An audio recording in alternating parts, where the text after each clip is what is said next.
And we're live. All right, thanks, Phil. Welcome in, everyone. I see people are popping up here as attendees. I'll give it a minute or two while we do that. Um, Good afternoon. Let's see, we're up to 50, 60. There, we have somewhere around 150, 200 people signed up today. So, like I said, I'm going to give it a minute here and kind of do the song and dance and install. But for those of you who I don't know, my name is Ross Suter. I'm going to be moderating today. I have with me Manson and Ho and Spencer Brewer. We're at 70.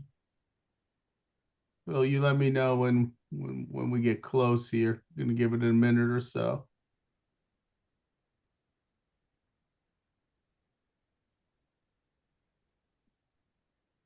All right. Well, we'll do the introductory stuff.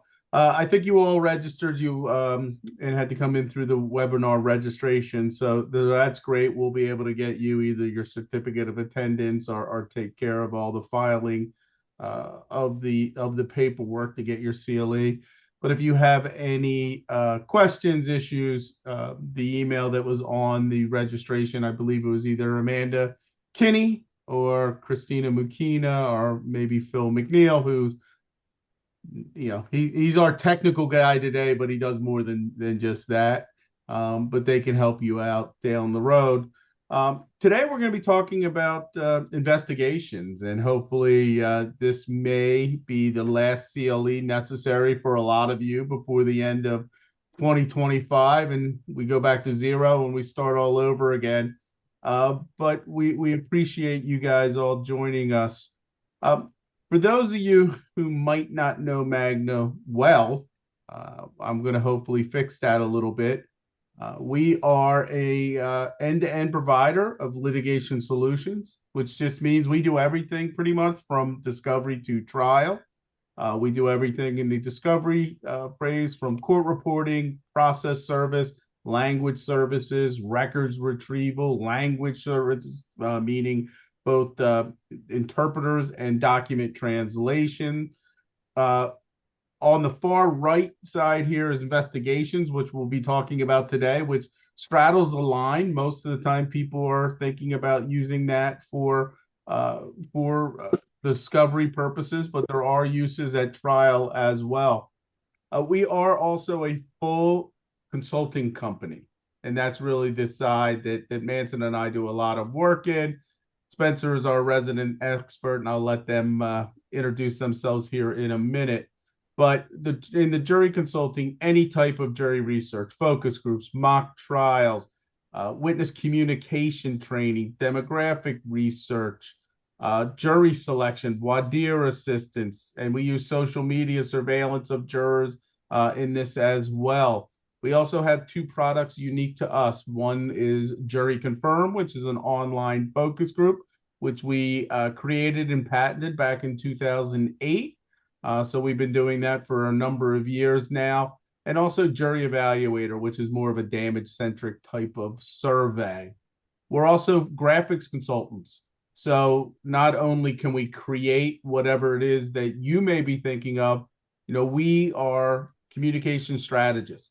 So we can work with you and come up and devise ways to visually communicate your case to make it not only more persuasive, but also memorable and help jurors retain the information you're trying to get across. So that's everything from boards to PowerPoints to 3D animation and everything in between. We also have a trial presentation division, meaning we have folks that can sit second chair, run the hot seat, take care of all your technology at trial, but also pull up and have and run your multimedia type of presentations. And then last but not least, again, what we're going to be talking about today is about investigations. A lot of people these days think about investigations being in the social media field, but we're also looking at, the traditional old gumshoe. So we're going to go into what's out there, the types of the types of investigation services, types of investigations that are available to you and their impact and their import. I will mention from an administrative standpoint, periodically, I think there's going to be three pop-up questionnaires or questions. We need you to answer those polling questions to get credit. So there's probably one about every 20 or so minutes. And then again, we'll get you the information at the end, or the certificate of attendance. Also, if you have any questions, because this is a webinar, unfortunately, there's not any oral questions that you're able to ask. But with that being said, there is a chat, and is there a Q&A? No, there's a chat function. So if you have any questions, please put them in the chat, and we'll do our best to get to those, and we'll do our best to monitor that and answer any of your questions that you may have.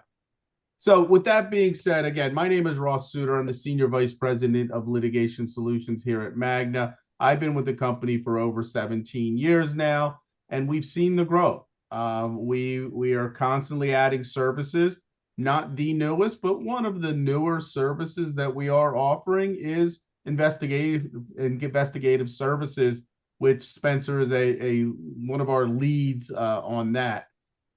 I am going to not take the thunder away from them, because Manson and Spencer can do a much better job of introducing themselves than I.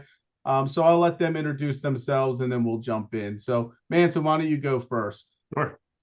Yeah, thank you, Ross. I really appreciate it. My name is Manson Ho. I'm our Director of Litigation Solutions. I'm based out of my home in Dallas, Texas. I practiced law for about 10 years in the first half of my career. And in the previous 10 years, I've done a mix of legal technology startups, legal services companies, legal consulting companies as well. And I've done that for about 10 years now as well. So I've been in the legal industry services for in total, about 20 years. I've been with Magna for the last 2. And in my role at Magna, I give a lot of CLEs, I give a lot of presentations, provide that sort of frontline support for our clients when it comes to our consulting services. Really happy to be in front of you guys today and speaking about our investigation services. Excellent. Spencer recently moved to Seattle and got a new background. Yep. Yeah, thank you. Thanks for noticing. Yeah, so my name is Spencer. I'm recently just our company merged with Magna back about 18 months ago. So we were Bosco Legal Services based out of California.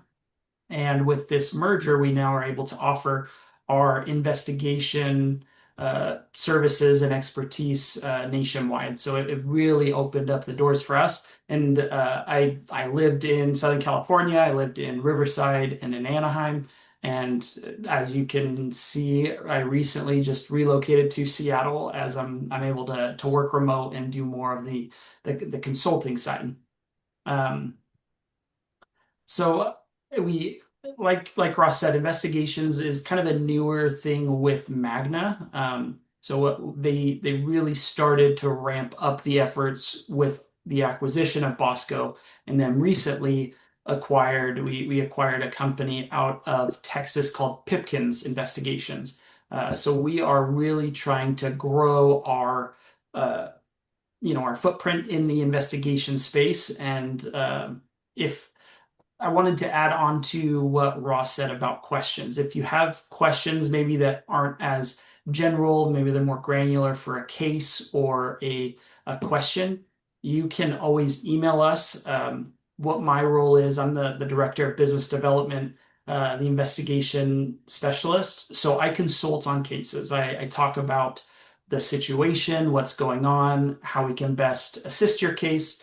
And so when I'm not doing these CLEs, I'm essentially, I talk with attorneys and paralegals and the legal team about a case, and whether surveillance is going to help or a skip trace is going to help, what the budget is, and kind of how to move forward. So yeah, if you have specific questions or you want to dig into something more after this CLE, shoot me an email. I'm happy to set a meeting, jump on the phone with you, and discuss whatever you got in mind.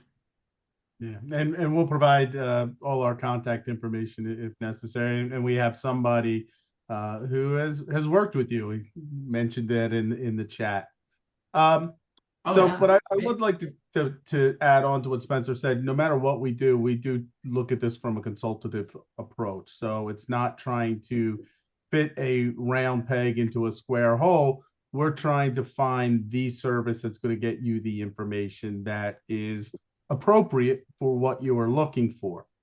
So with that being said, just a quick overview. I'll let Manson kind of start us off here, I should say, talking about a little bit about what's out there, what are the options, and kind of a quick overview. And we're going to do our best in this next 50 or so minutes that we have left to address each of these and hopefully teach you or show you some things you might not be aware of that are going to help you be able to prosecute your case, whether you're plaintiff or defense.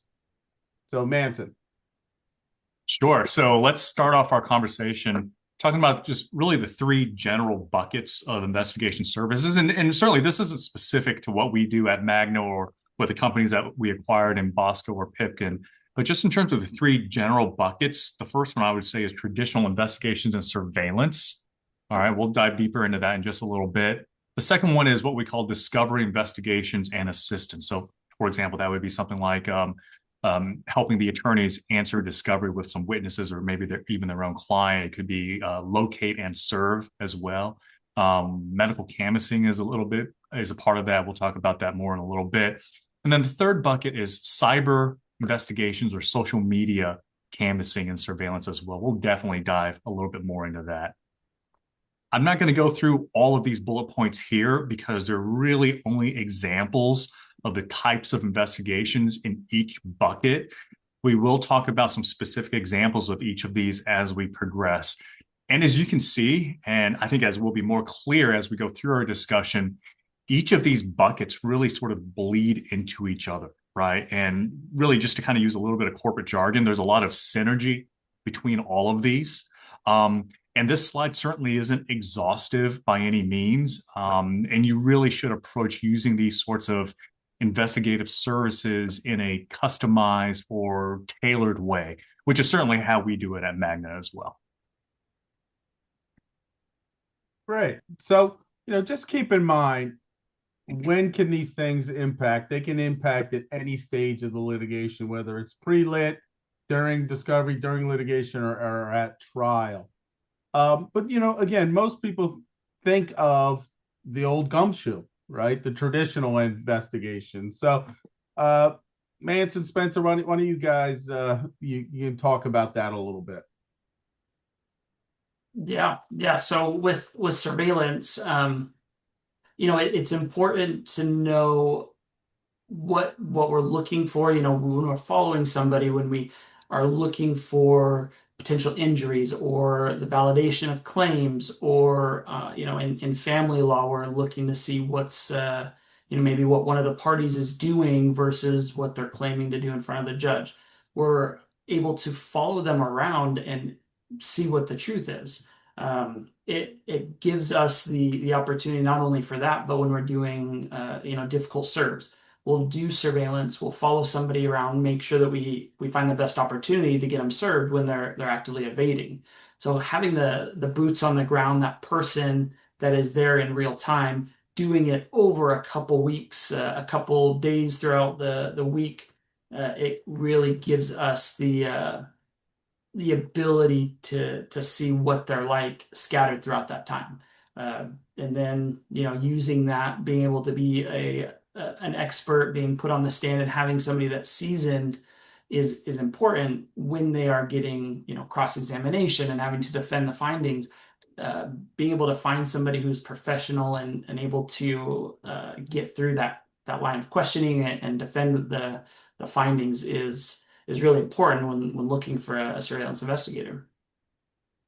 Yeah, and I think also from the attorney perspective, there's just not much worse of a feeling to have than when you're making important decisions with limited information, right? The feeling you get as a trial lawyer having to make decisions based on unknowns and assumptions is, I think, one of just helplessness, right? And I think it really conflicts with your role of being a zealous advocate for your client when you do something like that. That's why investigations to get as much useful information about witnesses, the opposing party, experts, and anyone else who's involved in the matter is so valuable, right? It's so that you, as a lawyer, as an advocate for your client, can make better decisions. Yeah, I mean, when I think of it, I think of the old days of somebody in a van or a station wagon taking pictures or video of someone, but it has definitely advanced since then. And it's a lot more technologically advanced. So, Spencer, what does surveillance tech kind of include or look like these days? Well, we'll get into more of the social media and cyber surveillance later, but that is definitely playing a big part in today's world. Being able to see what someone is posting themselves or what other people are posting, that is a big part of surveillance. Being and then still doing the following somebody around in the van. They have new technology that's coming out. We don't really use it very often, but having like drones and maybe following people with drones or unmanned cameras is has been developing, has been using wildlife cameras and putting it in the bush and waiting for people to leave so that there isn't somebody there on the door, on their not the door, but on their sidewalk for 24 hours a day. So the technology has advanced to make it easier. And also, the case law and the ethics is catching up with those opinions and advancements. Yeah, so I mean, it really does run the gamut, with regards to what types of cases that we can do. So it's not just the old cheating spouse, so to speak, but a lot of their other types of uses. And maybe you can talk a little bit about that.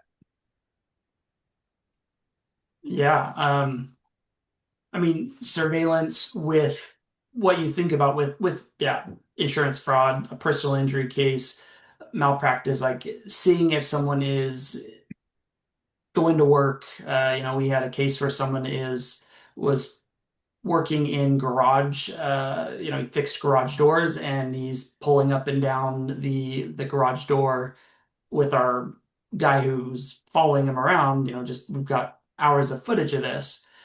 So it can prove or disprove somebody's injuries. I mean, if somebody's not leaving their house and you've got an investigator sitting there for a couple of days and they don't do anything, like that's information.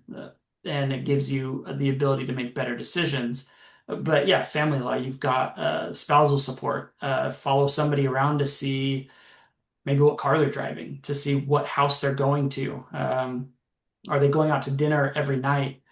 So doing family law, being able to see if they are doing irresponsible things for child custody with their kids, without their kids, versus what they're claiming. So just getting things documented gives you an edge to know what you're dealing with when working cases. I Yeah, mean, and I'll just piggyback on that real quickly. When from the attorney's perspective, when our clients come to us, they often have certain theories or suspicions that they want proof of, right? They want confirmation bias when it comes to their theories and suspicions. But it's really crucial that when we do our investigations, we're only focused on getting you the facts, right? Both good and bad, both that support your theories and suspicions, as well as those that don't. So while we always enjoy, locating information to support our clients' theories, our job is to get you the facts so that you can rely on them, right? Whether they're good or bad, right? So that you can then make an informed decision. So that's super important when it comes to choosing to do any type of investigation at all, is knowing that you want the facts, whether they support your theories or not. And also keep in mind that this isn't an exhaustive list on this particular slide either. yeah, it's a great point. I mean, it's we go in, or the investigators go in knowing what the suspicions are. They have a framework of what the cause of action's about, but it's not there to make up information. It's just to capture real time what is actually going on, and then present the client, whomever that may be, the facts. So, sometimes we'll go in and we'll have some information already. In this one, we knew a little bit about the allegations. We knew the claims of the case. This instance, this is like the perfect storm for a defense counsel in some ways, and probably a little bit of probably caused agita to the plaintiff's counsel or the attorney for the individual, where you have a doctor testifying, and I would say probably not coming across putting his best foot forward either. But we'll play this and then we'll show you how we handle that kind of that information. Is there any activities that he's told you he cannot do because I'm talking about specifically pain, not He can't go to the bathroom and without checking the stall to see what side the toilet paper's on, because if the toilet paper isn't on the side where he can get to it with his right hand, he can't wipe himself. can he move his hand over his body to get to the toilet paper? No, Why? because it hurts. Okay. Has he told you that? Yes. Okay. What other things has he told you he cannot do because of pain? He can't do anything with his left arm. I'm not asking functionality. I'm talking specifically about what he can't do because of pain. What I'm trying to find out, doctor, is what limitations he has specifically because of being in pain. And I've answered your question. I gave you a very graphic example of something he's not able to do. And if he can't do that, he can't do anything else without causing pain. So he's not able to have any activities that move that arm or affect anything with his body from anywhere in that arm.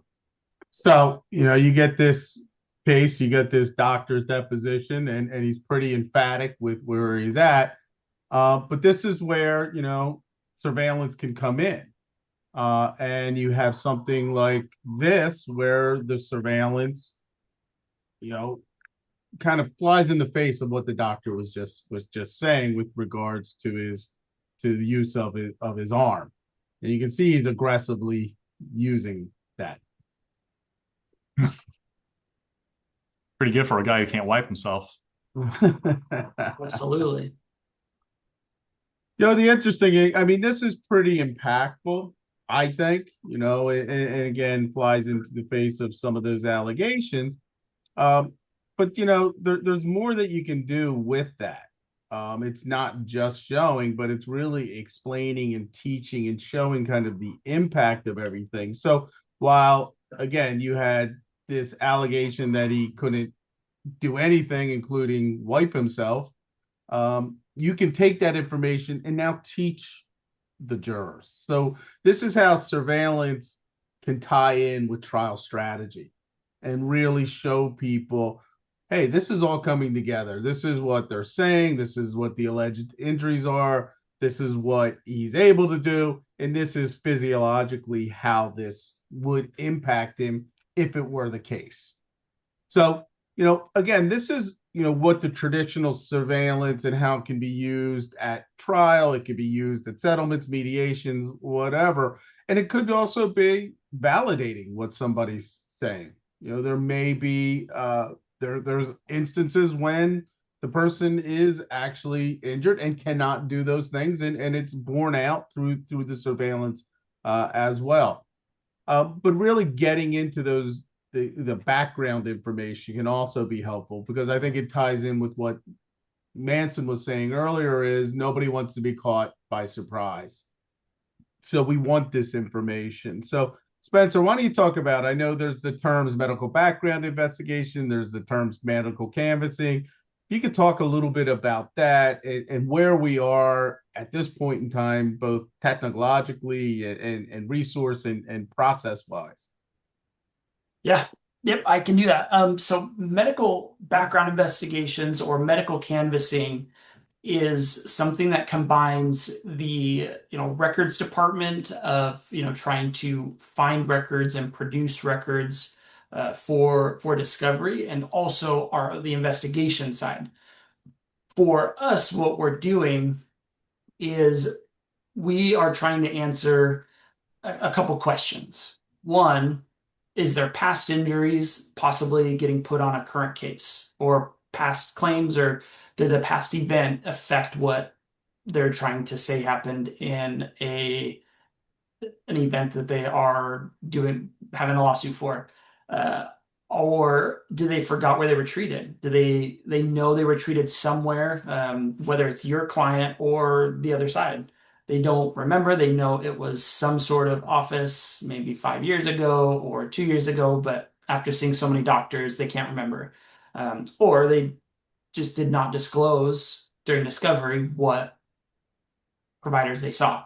Maybe they're not giving you the full picture. So what we're going to do is, let's move this forward, is we are doing essentially a skip trace on an individual. We are looking to where they've lived for the past 10 years, and then we're going to call between 200 to 400 facilities around where somebody's lived. So we're going to take their location, maybe they've moved around. We're going to take all of those, see where they likely have treated, and we are calling all the doctors, the pain clinics, the hospitals, orthopedic surgeons, pharmacies, to see if there are any records out there. Essentially, we're asking them if it's the right place to send a authorization or a subpoena. And the providers say yes or no, and that gives us a list, a good idea of where there could be records, and then we can go and issue the authorization or subpoena. So it's a good way to get a full picture of, maybe your client doesn't remember where they were treated. You think there could be something fishy going on, or if you just want to make sure that the other side is producing everything, it'll give you all that information, kind of the same with surveillance. We're just giving as much information as possible for you to make decisions on your case based on that. Okay, looks like we got a question. Yeah. So the question is, do you have any strategies for getting access to third parties, such as hotel, restaurant, office building, security video footage, pre-litigation, before a subpoena can get issued? Yeah, and I think we are gonna get into, let's see, I'm just gonna look real quick.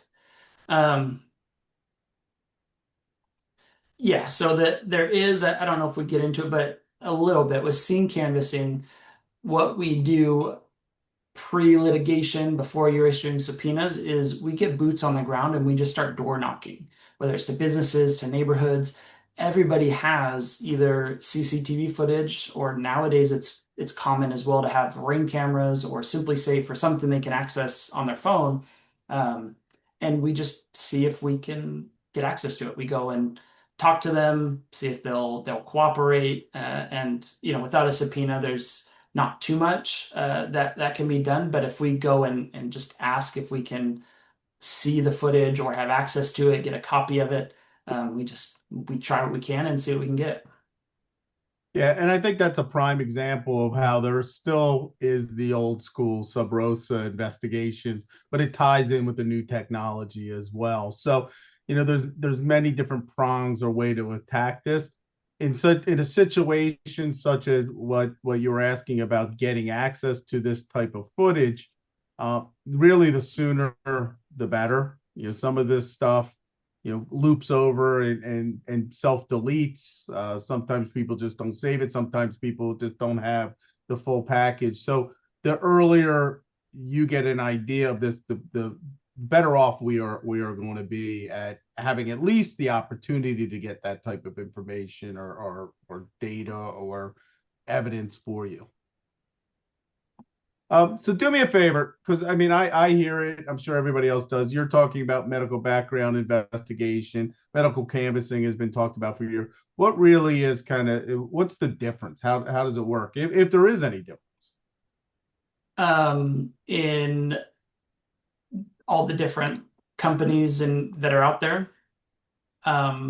Let's see, that's it. Yeah, so just the in next general, slide. like how it works. Yeah. So we're manually calling, right? So when I say 200 to 400 facilities, Other companies, they will do, they'll limit it to maybe types of facilities, 5 or 10 types of facilities, and call an exhaustive list from just those types. So we won't limit it, but it's a manual process. Phone calling, getting return calls, tracking who's calling back, who you've gotten on the phone, who you've gotten answers for. We're really just grinding, really getting a detailed list, calling, seeing who confirm, who don't confirm, and who are maybes, and gives you a list to go off of the ones that said yes and the ones that said maybe, so that you can issue a subpoena and authorization. So it's really just giving you So, more access.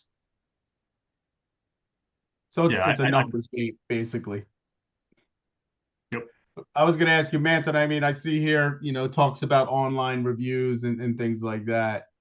How does that tie in? Yeah, I think that actually ties in really well to actually how this medical canvassing business started for Bosco. I mean, not to steal Spencer's thunder too much, No, please maybe do. Spencer can probably tell a little bit more about it, but I think the business started from a doctor's review, right? This particular claimant gave this doctor a very bad review because he didn't diagnose this particular claimant with what his lawyer's doctor said that he had, right? So that really helped to kind of snowball and covering a bunch of information about this particular claimant based on this online review. Yep. Yeah, so it was kind of a light bulb moment for our company of Yeah. like, okay, if they are leaving a review but did not disclose it during discovery, like that, kind of like Bing, there's probably going to be more out there. So we will check review sites, we'll do check-ins, on Facebook, you can check in sometimes. You can check in on Yelp. So we will check all these review sites and check-in sites to see if they've talked about or interacted with any medical facility to give us a little bit more information.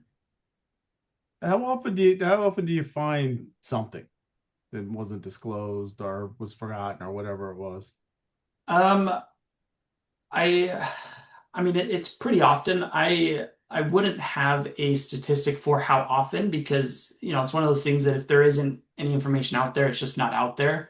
But if there is information out there, like we have just this last week, I've got 2 cases going out where we found 15 additional facilities, and another one where we found 30 additional facilities, and it's just it is what it is. Like if there are undisclosed or forgotten medical records, maybe it'll give you, even if it's not related to a direct injury, it'll give you more information about the individual, about their health, so I think whether we find something or not, it's good to do so that you know that you have all the information.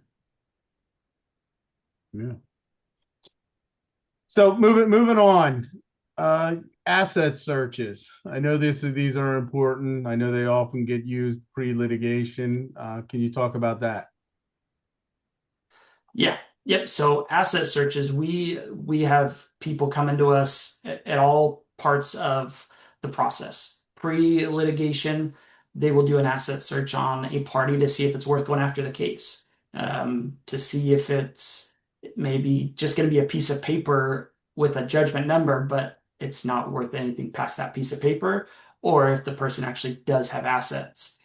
We do it during discovery, just as another way to gather information to help you make decisions on your case, and then post judgment, to go get the assets. When we're doing assets, we're able to find not just bank accounts, but we get to properties, vehicles, judgments, or liens they might also have against them, or business ownership. We're just able to find a, a good amount of information, a good amount of assets, so that you know if it's worth going after, or if it is, if you can go collect on it or not. Is it liquid? Is it just in a house? Is it in a car? Um, is it in a retirement account that they can't access? A brokerage account. So we're able to see through a lot of our searches what assets had maybe and don't have anymore go down those rabbit holes? Did it get transferred to names through shell corporations? And yeah, what they have currently in their possession. And just to So kind of go back on a question that you asked earlier, Ross, about social media, I think this is one of those services, the asset locates, that plays really well with a social media investigation, right? Because, for example, you could have judgment debtors who are posting, in social media photos of themselves in front of cars or on vacations, buying Oh yeah. expensive things, right? And they swear up and down that they don't have any money to pay, right? Yet on social media, it tells a completely different story. So, these are a couple of things that kind of tie together very, very well when we're doing both asset locates and social media investigations. so tell me, can people just do this themselves? I know there's some legal aspects to this as well. Or one, is it legal to do? And two, can people just do it by searching themselves?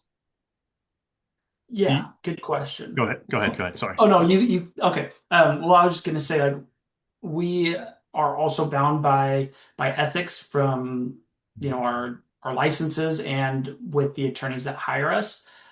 Our searches, we have access to databases and to uh, certain places where we can get information on the bank accounts that not your everyday person can do. Typically, when we get brought on to do an asset search, we either want proof of a filed lawsuit or proof that a lawsuit is going to be happening or the judgment, so we know there's an actual reason for the search. If there isn't a reason, like we get calls all the time from individuals who want to do an asset search, but we don't just give over that information unless they have a reason, an attorney, a judgment in hand, or just a filed suit, just so we're not handing it over to just anybody. Because yeah, it is sensitive information, not something that everybody can access. So is this what the legality is, it dealing with these type of issues then? These Fair Credit Reporting Act and things like that? Yes. Yep. Yeah. Yep. So we make sure to follow these different acts so that they are legal, compliant, um, and it's all above board. Okay. As part of this, is this both civil and criminal? Hmm. Yeah, we can do it anytime we're needing to assess any sort of assets. Okay. All right. So I know you talked about this a little bit earlier with regards to the question that we had. So I think it ties in for what we were talking about, not necessarily assets, but the background and everything else. It's getting that third party type of information. And you had mentioned interview investigations. Can you talk about that a little bit, how that works, how people retain investigators and then what their role in then is after that? Yeah, so interview investigations are a big part of what private investigators will do outside of surveillance. It gives us, a first party witness, first party, what's true, what's not true, what they saw, what they think happened, so that it can be on the record and used in discovery. Doing these interviews are essential, whether it's recorded, whether it's not. Um, and yeah, so I mean the first place that we start when it comes to the interview is the locating that individual, right? We need to know what their address is. We need to know, uh, are they going to cooperate? Do we need to issue a subpoena? Are they willing to talk to us? The hard to find people. We had somebody a couple months ago who was in a certain state. We ran his background, we found his address, and he wasn't there. We went to social media and we saw that he was outside of his house, or outside of a house, and he was with his sister. He had checked in with his sister or had tagged his sister in this photo. and it turns out that he had gone to see her so that he couldn't be served. We figured out where she lived. It was in a separate state, and we got somebody in that state to go and serve the subpoena on this guy.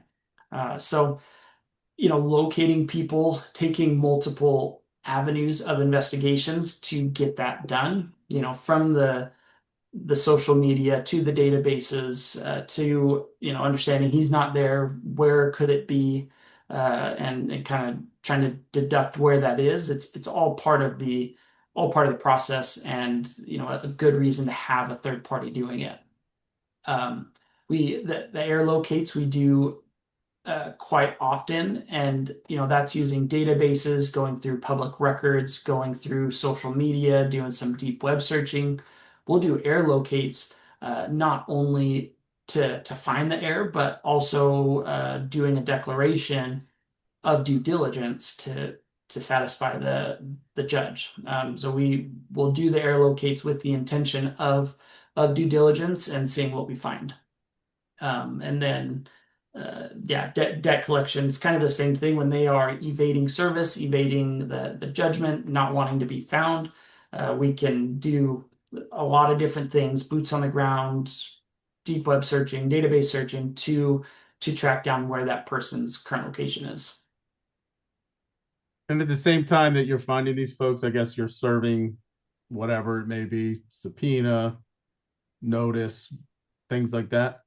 Yep, subpoena, notice, or we get attorneys all the time reaching out to us to find their own client. Like they've gone MIA, maybe it's been a year and discovery's been slow and this person moved, or switched their phone number, moved out of state, and we'll track down their current location and get them back in contact with their legal team.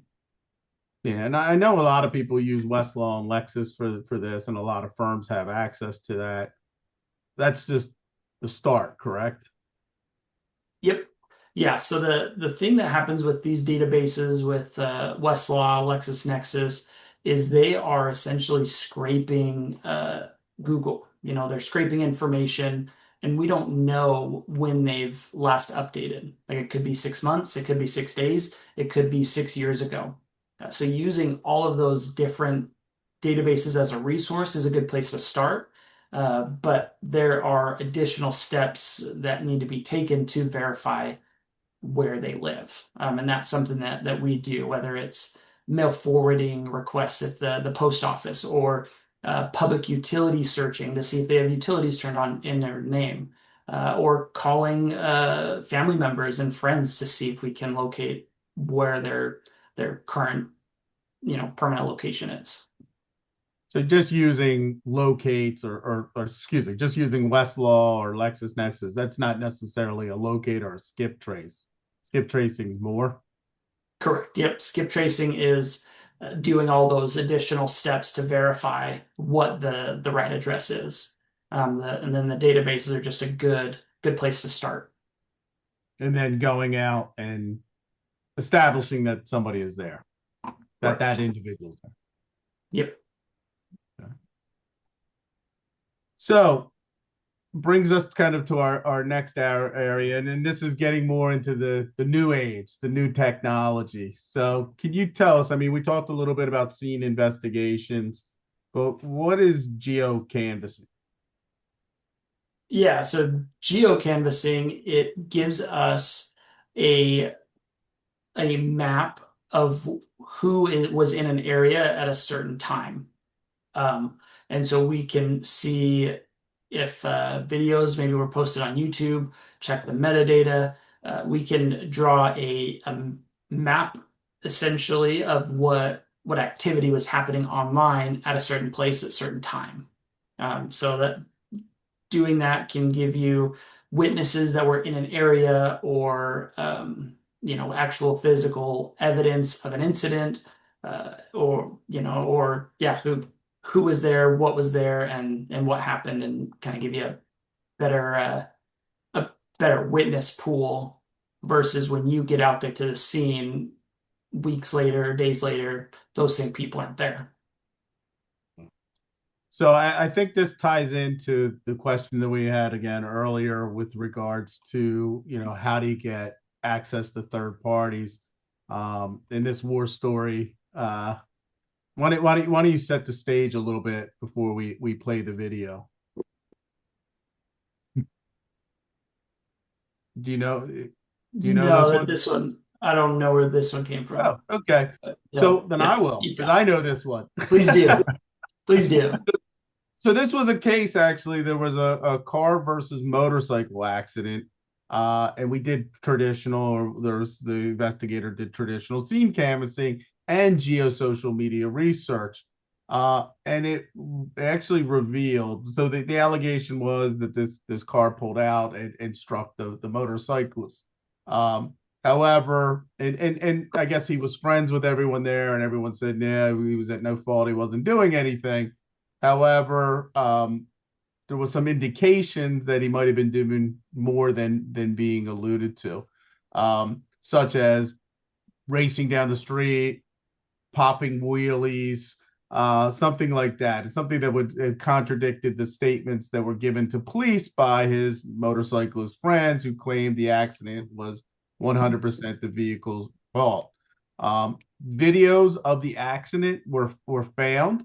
Uh, Most importantly, at a nearby store, which showed the possibility that the motorcycle had been doing wheelies down the street. And it's because the client retained us pretty quickly. We were able to get out there in a number of days. They were able to collect this video. So again, getting somebody out there as quickly as possible is going to be key. Again, some of this self-overrides and gets ready. So this was actually scheduled to be purged. This was about 30 days after the accident. So they also went online then afterwards and were able to find two videos posted by friends that showed the wheelies, but cuts off, so you don't know where, don't know there was an accident before that. So what they were able to do is kind of take this all together and tell the story and visually. I will tell you, these days, jurors expect video. I mean, even when there's not video, it's just prevalent. We see it in our news stories. We see it in TV shows and movies. There's always video, and I will tell you, they also expect you to be able to zoom in and get like 1080p headshots of people, which isn't necessarily the case.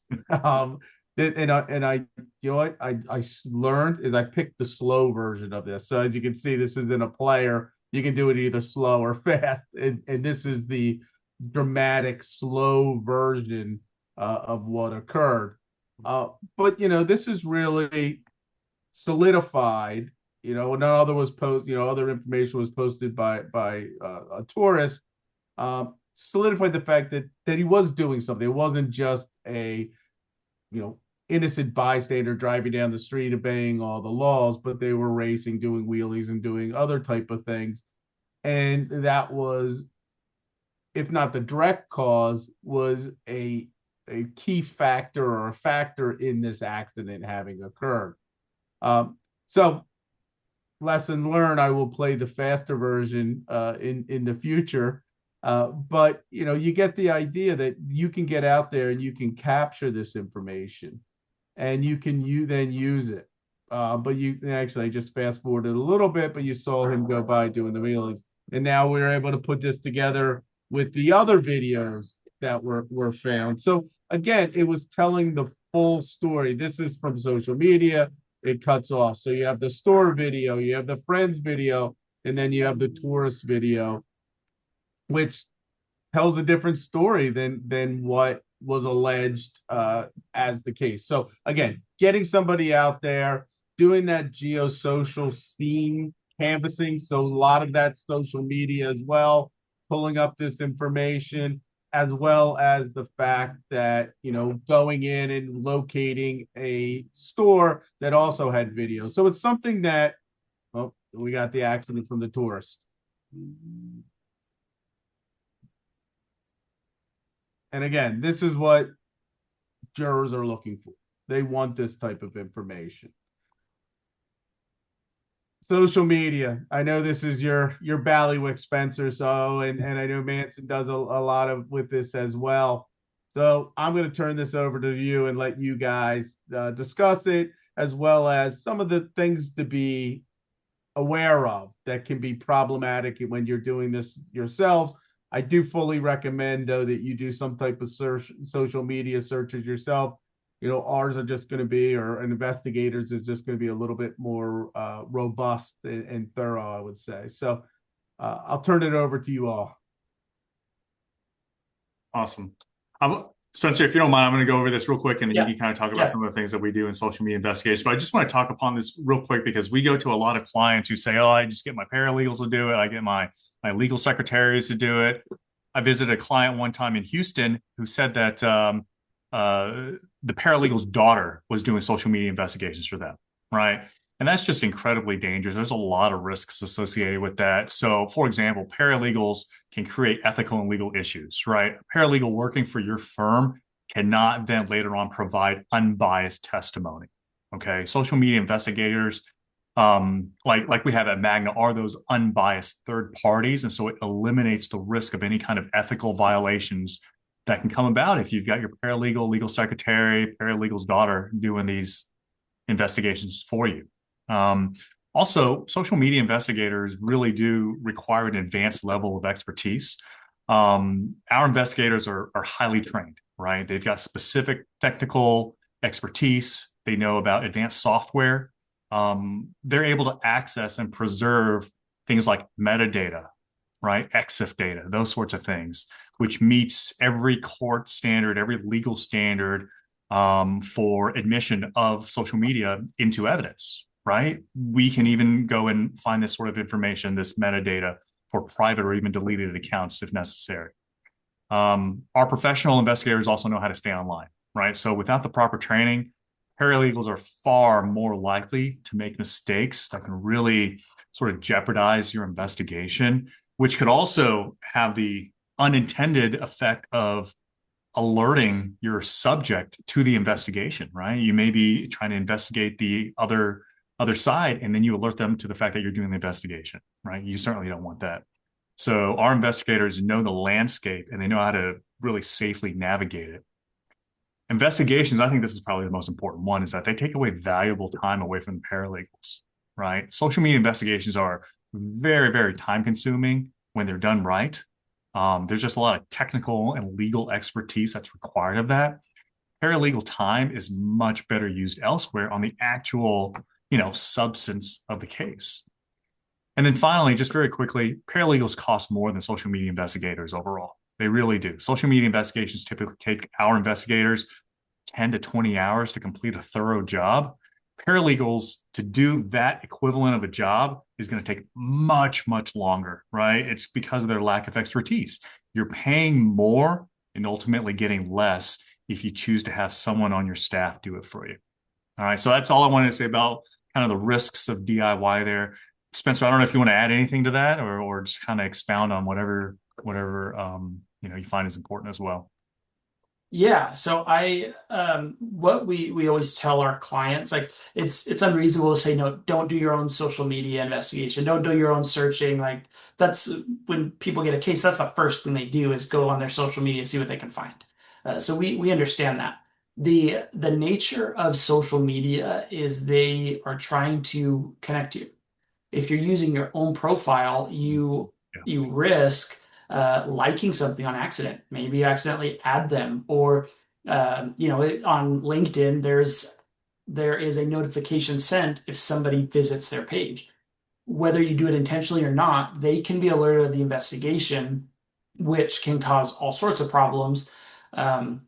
And with Facebook, Instagram, well, those are the ones most people know. When you see your list of suggested friends, typically that's because they have visited your page, they have shown interest, or they have been around your social circle.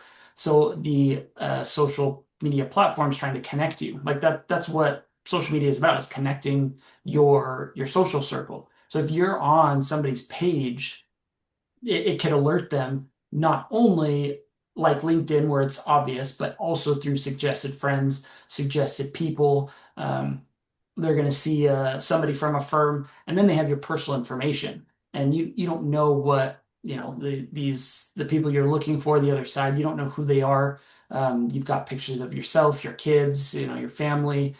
So just out of safety, we always advise people to be cautious. And if you're going to be doing the deep investigation, bringing on an investigator, a third party to do that, to preserve it and make sure that it's done in a safe way. Yeah, and I'll just add the best part is the forensic preservation, to be able to get the metadata and then to be able to use it at trial. Much like, and I'm gonna let Spencer walk you through one last war story, and we're running up on time. But this case, this we call it the Strava case. So why don't you tell a little bit about what Strava is, and then like quickly let's get into the case.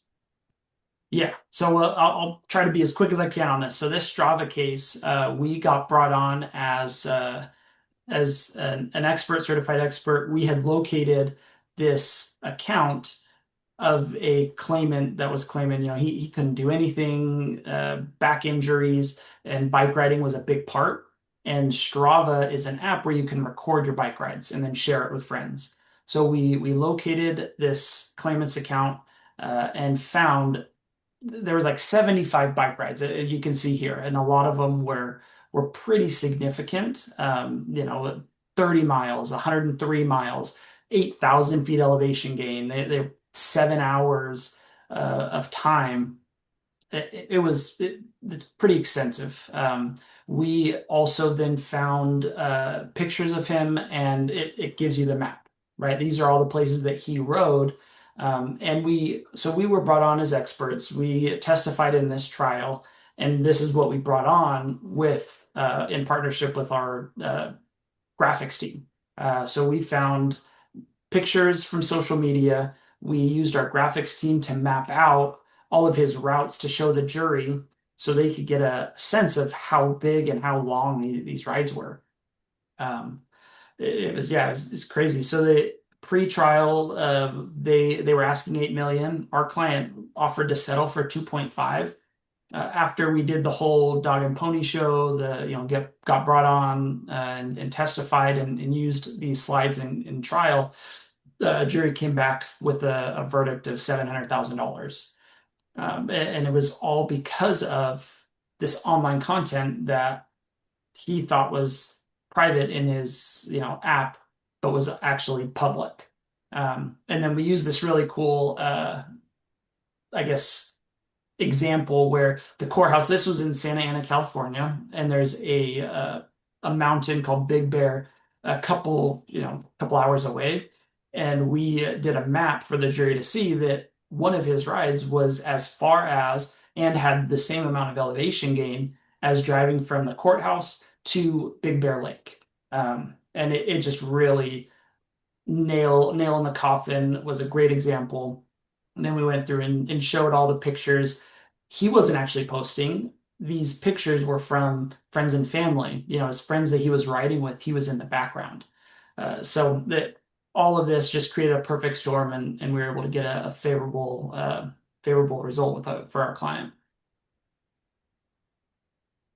Yeah. I want to hit in the last a minute or so that we have here, just a couple things to be aware of.